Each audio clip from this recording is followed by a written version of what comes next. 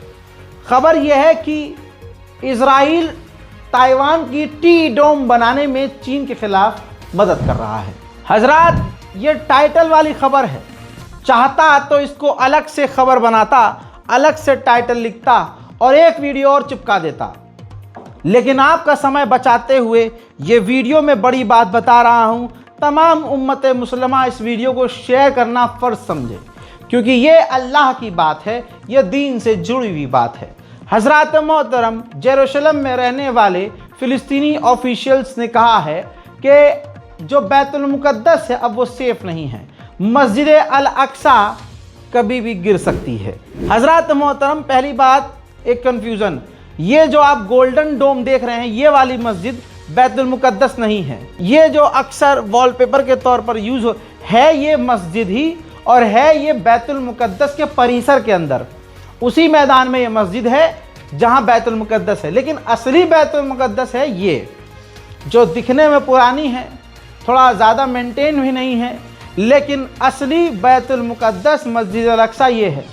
खबर ये है कि इस मस्जिद के नीचे इजराइल ने खुदाई कर रखी है, और वो खुदाई की तस्वीरें मैं आपको पहले दिखा चुका हूँ इसी 15 दिन के बीच जो पिछला 15 दिन गुजरा है, 2-1 बार मैंने तस्वीरें दिखाई हैं।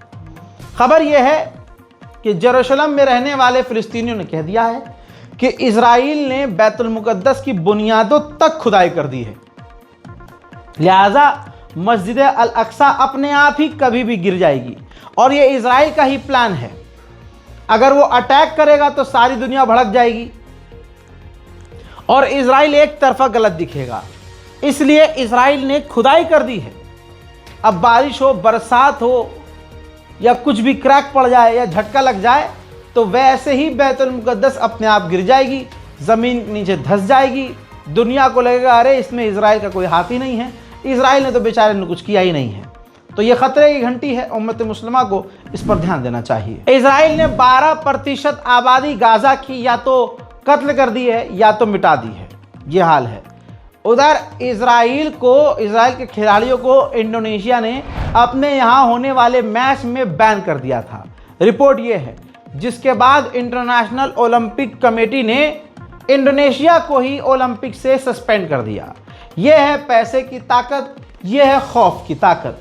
इजराइल की हर जगह चलती है, चाहे पैसे के दम से, चाहे ब्लैकमेलिंग के दम से। मोहतरम हजरात, ये भी एक बहुत बड़ी खबर है। आज की वीडियो के अंदर मैं आपको जो बड़ी बड़ी खबरें बता रहा हूँ ये सरप्राइजिंग है। बहुत लोग कई दिन से पूछ रहे हैं कि अबू उबैदा कहाँ गए। इजराइल ने क्लेम किया और पूरी दुनिया के अखबारों ने छापा कि अबू उबैदा मारे गए। मुसलमान ग्रुप और झुंड खुश हुआ कि भाई ये तो झूठी खबर है, क्योंकि ऐसा 35 से 40 बार क्लेम इजराइल कर चुका है और हमेशा उसने किया है, लेकिन अबू उबैदा ज़िंदा सही सलामत होते हैं। लेकिन हम भविष्यवाणी नहीं कर सकते, रज़ागराफी डायरेक्ट कोई जिब्रील से बातचीत तो कर नहीं पाता कि असलियत क्या है वो आपको बता सके, लेकिन फैक्ट्स पर और जो मीडिया में चल रहा है वो आपको बता सकता हूँ। अब दोस्तों, अभी तक जो है हमास ने क्लियर नहीं किया कि हमास का जो स्पोक पर्सन है अबू उबैदा वो ज़िंदा है या मारे गए हैं। एक बड़े नेता जो मारे गए हमास के, यहिया सिनवार जैसे ही मारे गए तो हमास ने छुपाया नहीं, दुनिया को बता दिया। अबू उबैदा से ज़्यादा पॉपुलर यहिया सिनवार थे।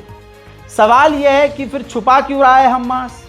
या तो अबू उबैदा मारे गए हैं या फिर कोई और बात है। कोई और बात हो नहीं सकती। अभी तक यही चल रहा था, रज़ा भाई अबू उबैदा ज़िंदा हैं कि मारे गए। अब कहीं छप रहा है कि ज़िंदा हैं, कहीं छप रहा है कि मारे गए हैं। लेकिन इन सब कन्फ्यूज़न के बीच एक इशारा हमास की तरफ से मिला। दोस्तों, ये रही रिपोर्ट। हमास ने एक लंबे समय के बाद अबू उबैदा की जगह, जो उनका अल कुद्स ब्रिगेड था, अबू उबैदा की जगह अबू हमज़ा को लीडर बना दिया है, स्पोक पर्सन बना दिया है। तो ये इशारा है, ये एक बात हो सकती है जिससे समझा जा सकता है कि अबू उबैदा शायद अब इस दुनिया में नहीं रहे, वरना इतना लंबा समय हमास कभी नहीं लेता ये बताने में कि हाँ उनकी तंजीम का कोई बंदा मारा गया है, क्योंकि वो शहादत मानते हैं इस चीज़ को और वो शहादत को छुपाते नहीं। तो इतना तो दिमाग पर जोर डालना आप लोगों को चाहिए कि अब ये जो हमास ने ऐलान किया है उनके पद की जगह किसी और अबू हमज़ा को बिठाया गया है, इसका इशारा यही है कि अब अबू उबैदा इस दुनिया में नहीं है। उधर नेतन्याहू के दफ्तर के ज़रिए ऑफिशियली ऐलान किया गया है तुर्की की कोई भी फौज गज़ा में तैनात नहीं होगी। जर्मनी ने इजराइल से $2.3 बिलियन की डील की है। जर्मनी अपनी सेना के लिए इजराइल से हथियार लेगा। इस रिपोर्ट में ऐसी वो बड़ी खबरें हैं जिसका आपको इंतज़ार था और कुछ ब्रेकिंग न्यूज़ भी है, ताकि आपका समय बचे। तो गाज़ा की मदद के लिए आगे आइए, इस बारकोड का इस्तेमाल कीजिए, अकाउंट डिटेल का इस्तेमाल करके गाज़ा और फ़िलिस्तीन तक मदद पहुंचाने में हमारी मदद कीजिए। अपनी दुआओं में हमें याद रखिए, गाज़ा और फ़िलिस्तीन के लिए दुआ कीजिए, हिंदुस्तान के मुसलमानों के लिए दुआ कीजिए और शैतान के हक में मन में ही बद्दुआ कीजिए। शैतान के मुंह पर लानत भेजिए। गाज़ा, फ़िलिस्तीन और मुसलमानों के नरसंहार पर खुश होने वाले तथाकथित वो जो बड़े अच्छे और पक्के धर्म वाले बनते हैं, उन पर लानत भेजिए और अल्लाह इंशाअल्लाह उनको जल्द गारत वो हो रहे हैं, वो इनका गला दबा रहा है। मजबूरी इनकी ये है क्योंकि खुद इन्होंने बाप बनाया है, तो पापा पापा कह के इन्हें खामोश रहना पड़ेगा। अब इनकी ज़िंदगी में खुशहाली का मतलब ये है कि मुसलमानों को पीटा जाता है उनके द्वारा, चाहे शिक्षा दे न दे, रोज़गार दे न दे, और तेल लगाकर उनकी बजाई जा रही है उन्हीं के अपनों के द्वारा। लेकिन वो बेचारे अपने तमाम छेद को खून में लथपथ देखकर भी सिर्फ इसलिए खुश हैं कि मुसलमान पीटे जा रहे हैं। नफ़रत इनको इतनी है कि गाज़ा के मुसलमान अलग, हिंदुस्तान के मुसलमान अलग, लेकिन नफ़रत मुसलमानों से इतनी है कि गाज़ा के भूखे बच्चों को मरता हुआ देखकर भारत के कुछ तथाकथित राम भक्त हिंदुओं को खुशी होती है। तो ये हिंदुत्व और राम जी के लिए कितनी शर्मिंदगी की बात है कि उनके यहाँ ऐसे लोग हैं। इस रिपोर्ट को शेयर करना मत भूलिएगा, अपनी दुआओं में याद रखिएगा। जय हिंद।